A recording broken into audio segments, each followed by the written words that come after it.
Hi guys, good morning. So, ide-demo ko sa inyo ngayon yung ating bagong product. So, ilalabas ko to siya this week. Hintayin ko lang yung pyesa. So, ito po ngayon yung ating car wash timer. So, pwede rin siya sa washing machine or sa aircon. Kasi pwede siya sa mga high voltage ng mga devices. So, ang gamit po natin dito is pakita ko muna. So, gumagamit tayo ng malita relay pero jack up natin sa mas mataas na relay. So, ito is yung automotive relay na 40 ampere. So, kaya niyang ng 40 ampere. So, para sa mga mas malalaking devices or mas mataas na wattage na devices, hindi to siya agad masisira. So, yan. Ito po yung ating sample test natin ngayon. Meron tayong focus yan. Meron tayong coinslot, testing na natin. Tapos, ito muna yung ating load, kumbaga. So, pag gumandar siya, dapat humikot yung ating motor. So, ano pong difference ng timer natin sa mga current timer? So, meron pa tayong tinatawag na minimum minimum amount. So, ano ibig sabihin nun? So, basically kasi sa current timer na meron sa market ngayon, pag maghulog ka ng piso, automatic agad siya mag-on. So, dito sa atin, meron tayong tinatawag na minimum amount. So, ibig sabihin, pag ma-reach pa niya yung amount na yon, saka siya mag-on. So, maganda po kasi ito sa bakit po ito yung implementation is para hindi po agad masisira yung mga motors natin like dun sa car wash. So, ibig sabihin nun, hindi agad siya mag-on pag huhulog ng piso, tapos magta-time, tapos maghuhulog ulit. So, at least at the same time, pwede nyo rin ma-set sa minimum amount yung car wash ninyo para hindi siya lugi. So, for example, pwede natin siya i-set sa minimum na 20, tapos sa bawat piso is 4 minutes or depende sa setup na ilalagay. So, for example, sa 20, 1 peso per minute yung natin, nakaset. So, magiging 20 minutes siya agad. So, yan. So, kung may changes kayo sa timing or pwede nyo rin akong i-PM para pwede palitan naman yung paano na nagsiset-up or based dun sa kailangan nyo na setup. So, ito ngayon, meron tayong dalawang button. Meron tayong set saka enter. So, ngayon, siset muna natin. Set. So, ito, kung papansin nyo, hindi na siya clear. Yan. Yung unang tuldok dyan, ibig sabihin, ito yung hinahanap natin na minimum amount. So, for example, iset natin siya sa minimum na 2. So, ibig sabihin, pag hulog ng 2 piso, saka siya mag-on yung relay. Tapos, set natin ulit. So, yan. Yung pangalawa, ibig sabihin naman yan, is yun yung minute per piso. So, ngayon, nakaset siya sa 1 minute. So, ibig sabihin, pag maghulog ako ng 2 piso, magiging 2 minutes yung running time niya. So, ganun lang siya. So, ito, pag na-off na to siya, nasisave to siya sa EEPROM niya. So, nakaset na yung mga config, automatic na nakasave. So, yan.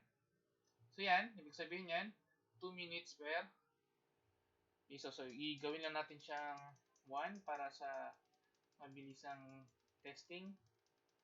So, up to 60 kasi ito siya.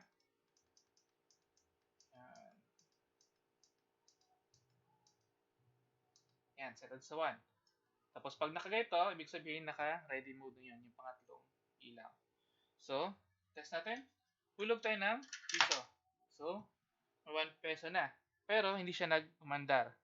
Kasi, nakaset siya sa 2 peso yung minimum amount niya. So, hulog tayo ng 2 peso. Yan.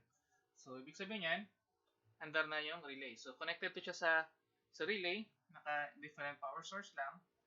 So, yan. 2 minutes siya aandar.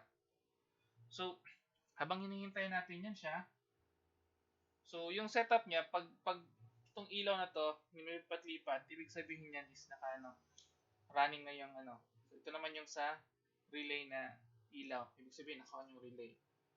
So, pag mag-below 1 minute na yan, magiging per second na yung counting dito. So, ganun yung setup niya. So, simple yan actually yung setup. Yung relay dito, same lang ng conventional natin na timer. Nilalagay lang natin yung relay. Tapos ito connected lang din yung sa ano yun, sa coil, papunta lang din sa 12 volts kasi 12 volts yung ating device. So yan, tingnan nyo, so below 60 na siya. So yan. So, hintayin natin mag-off, tapos try natin ulit. Tapos i-test naman natin na yung continue siya naghuhulog or ibig sabihin yung magdadagdag siya ng additional na time. So, hintayin natin, 40, 58. So, ito guys, pwede pa rin yung gagamitin nyo is yung ano yan, S-type na coin slot or pwede rin siya gumamit ng yung universal. So, 23 seconds. So, yan. So, ito, sa pag ilalagay nyo na siya sa box nyo, ito lang yung nakalabas. Or, pwede nyo i-rewire para ito lang yung lalabas. Or, nakatago lang yan lahat. So, 8. Yan. So, huwag nyo lang ilabas yung set na mga buttons para hindi mapindot ng customer. So, yan. Nag-stop na siya. So, try tayo ulit. So, need siya ng minimum of 2. Yan. Nag-run siya ulit. So, kung magdagdag sila, yan. Tingnan mo, naging 3 minutes. Pero patuloy pa rin yung counting niya doon. So, dagdag tayo ng 5.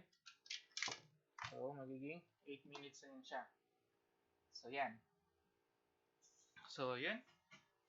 Yun lang guys. So, itong board na to is i-benta ko na retail as 850. So, hindi kasama yung relay. So, kaya na lang magdagdag ng relay or depende sa inyo. Kasi pag mga low power lang naman yung i-control nyo, pwede na to siya na relay. Pero pag malalakas, kailangan nyo ng mas industrial or mas high-powered, high amperage na relay tulad nitong automotive na relay. So, yun lang guys. So, yung ating car wash / aircon or washing machine timer. So, bakit ko na sinabi na washing machine timer? Kasi meron kasing iba na gumagawa sila ng laundry nila, pero yung gamit nila na washing machine is yung mga typical lang na mga washing machine or yung mga home appliances lang na washing machine, hindi yung industrial type. So ito, pwede nyo ilagay dun sa main source na after ilang minutes, mag-off siya. Mag-off yung mains power. Tapos sa aircon din, pwede din kasi malakas naman, laki naman yung kaya niya ng amperahe. So pwede nyo rin sa aircon. So sa mga boarding house, so pwede nyo siyang ilagay na maghulog lang sila ng coins para sa aircon nila.